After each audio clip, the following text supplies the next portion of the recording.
1936, Amérique du Sud.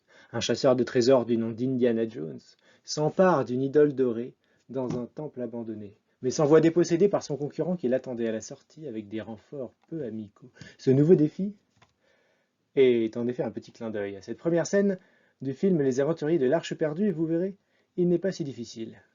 Allez, on le découvre.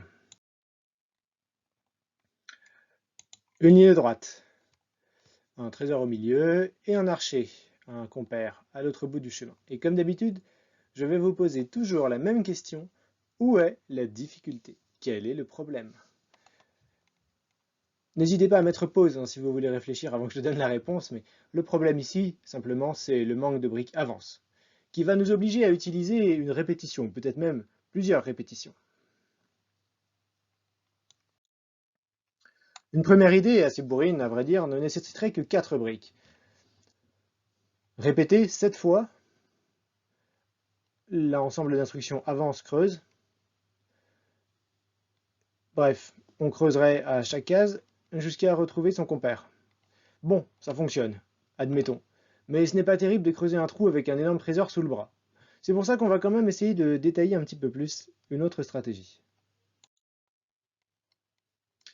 D'abord, on doit avancer 3 fois.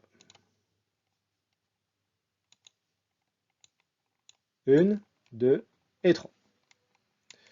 C'est possible car on dispose dans chaque groupe de 4 briques avance.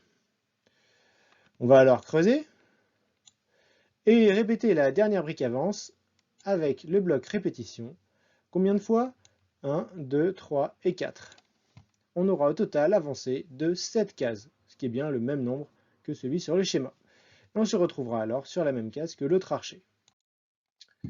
Voilà à quoi pourraient ressembler donc deux programmes valides l'un comme l'autre. On se retrouve toujours à la fin sur la même case de l'archer, avec le trésor en poche s'il vous plaît, et si on veut, on peut choisir soit d'avancer individuellement un par un jusqu'au trésor, ou d'utiliser une répétition qui est équivalente à ces 3 avances-là.